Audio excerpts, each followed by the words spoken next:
Salam sejahtera bagi kita semua. Emana kembali hadir dengan podcast pembahasan firman Tuhan.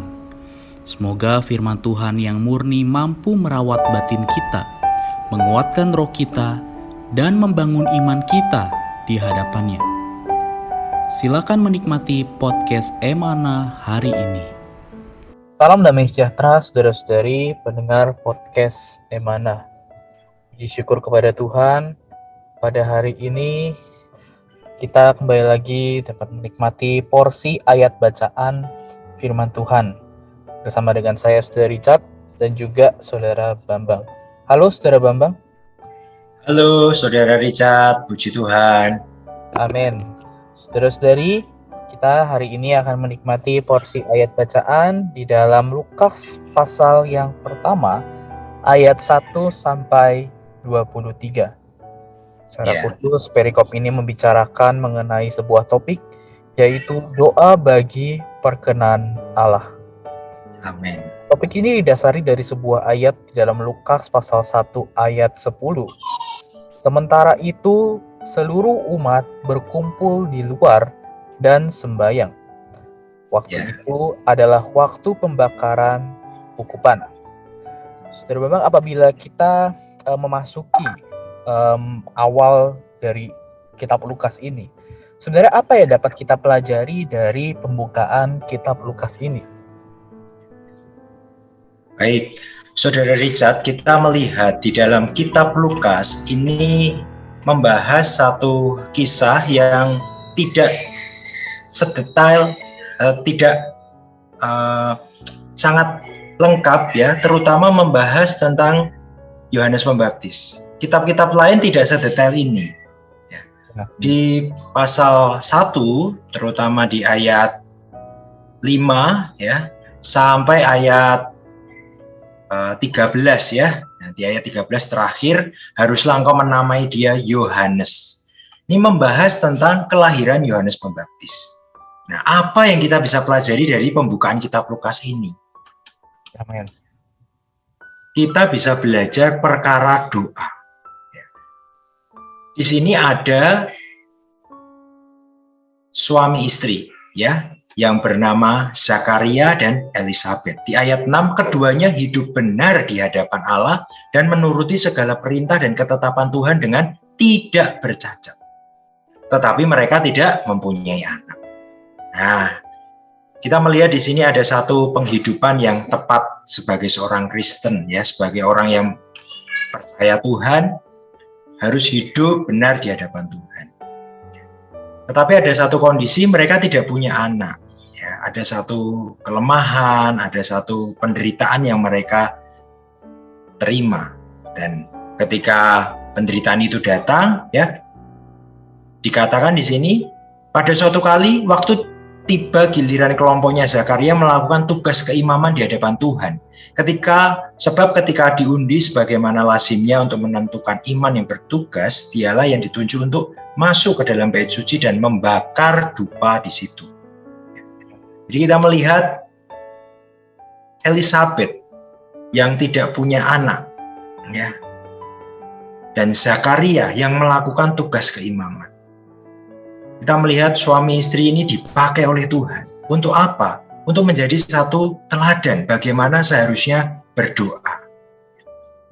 Kita melihat, walaupun mereka tidak punya anak, ya sudah lanjut umurnya, hati mereka tetap untuk Tuhan. Membakar dupa, bersembahyang, ya dikatakan di ayat 10, seluruh umat berkumpul di luar dan bersembahyang. Di mereka tetap memiliki hati kepada Tuhan walaupun ada penderitaan. Walaupun ada hal yang memalukan saat itu kalau tidak punya anak, tetapi hati mereka tetap kepada Tuhan. Nah, kita melihat di sini doa. Ya, doa bukan hanya sekedar meminta kebutuhan kita, meminta apa yang kita inginkan, meminta apa yang kita perlukan. Tetapi sebenarnya di sini doa adalah kita berkontak dengan Tuhan. Ya, kita beribadah kepada Tuhan, menjamah hasrat hatinya. Kemudian melalui berdoa, ya, baru Tuhan itu bisa bekerja. Bukannya Tuhan tidak bisa bekerja lewat Zakaria saja. Tuhan bisa bekerja lewat siapapun ya. Tuhan tapi mau bekerja lewat Zakaria karena Zakaria adalah orang yang demikian. Ya. Satu bejana yang tepat untuk mendatangkan Yohanes Pembaptis. Jadi kita melihat di sini ya, ada dua butir. Bagaimana seorang itu hidup di hadapan Tuhan. Hidup di hadapan Tuhan adalah mengesampingkan kebutuhannya, mengesampingkan keinginannya, dan baik-baik mengontak Tuhan. Amin. Jamah Tuhan, bersekutu dengan Tuhan. Kemudian mendapatkan Tuhan. Ini kita melihat satu contoh yang baik dari Zakaria ya. Jadi dia tidak langsung berdoa meminta anak, tapi dia mengerjakan apa yang menjadi tugas tanggung jawabnya. Ya, dia membakar ukupan, ya dia bersembayang, mengerjakan yang Tuhan perintahkan. Sungguh mulia ya, sungguh kita lihat hati seorang Zakaria yang Tuhan berkati sehingga bisa menghasilkan Yohanes Pembaptis, pelopor kedatangan Tuhan Yesus. Amin. Di Tuhan ya, sungguh satu hal yang mustika yang dapat kita lihat ya dari pembukaan kitab Lukas ini ya, bagaimana ya kita dapat melihat ya kehidupan seorang Kristen yang selayaknya adalah kehidupan yang berdoa ya, sehingga kita dapat menjamah hasrat hati Allah dan juga dapat kerjasama dengan Allah menggenapkan kehendaknya. Ya, kemudian di dalam pasal 1 ini kita melihat ya mengenai doa dari Zakaria. Ya, bagaimana pendapat doa Zakaria ini dalam kehidupan kita? Ya, sangat menarik, Saudara Richard ya. Dikatakan di ayat 13, tetapi malaikat itu berkata kepadanya, jangan takut hai Zakaria, sebab doamu telah dikabulkan. Kita melihat di atas tidak ada doa Zakaria yang meminta anak. Kita tahu bahwa Zakaria dan Elizabeth tidak ada anak, sudah lanjut usia. Dan dia terus berdoa, bersembahyang, tetapi untuk apa? Untuk mengerjakan tugas imamnya. Nah, ini sangat baik. Penerapan doa Zakaria perlu kita terapkan dalam kehidupan kita. Tuhan kita itu Tuhan yang tahu apa yang kita butuhkan.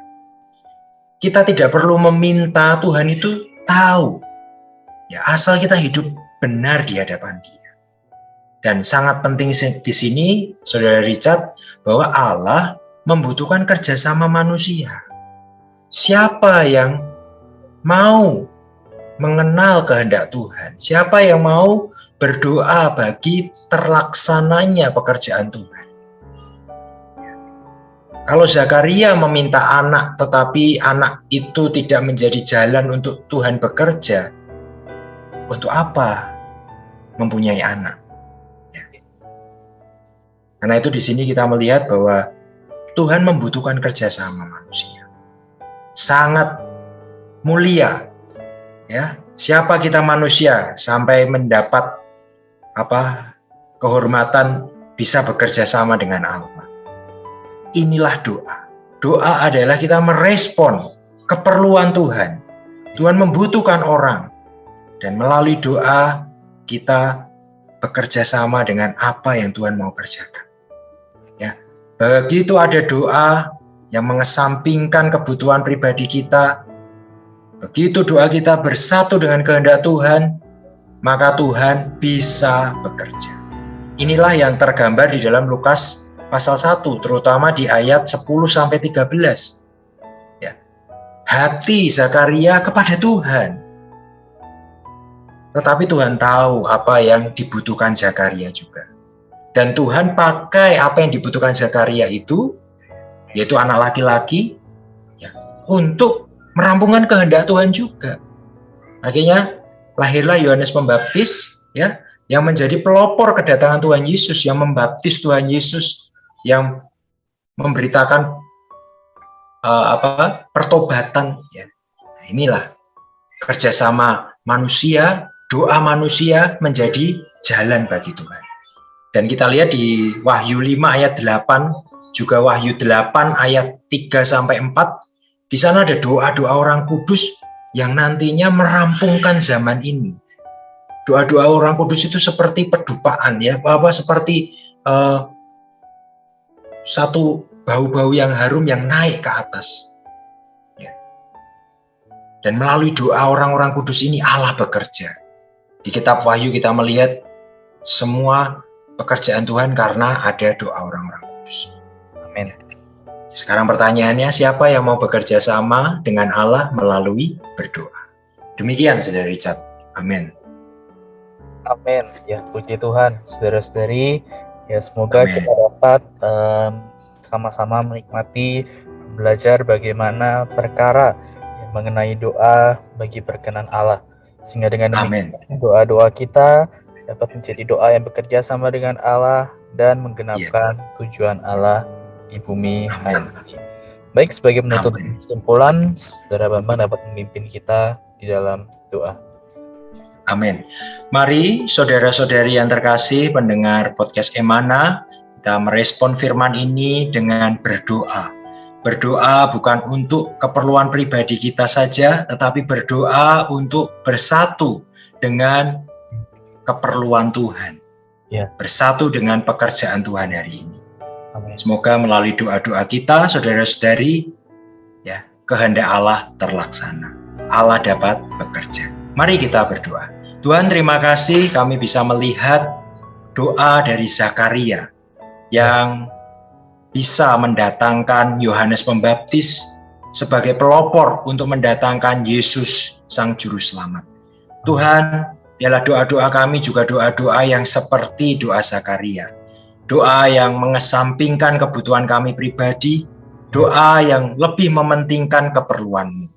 Karena itu terus latih kami berdoa, supaya di dalam doa kami bisa berkontak dengan Tuhan, bekerja sama dengan Tuhan, menghirup Tuhan, mendapatkan Tuhan.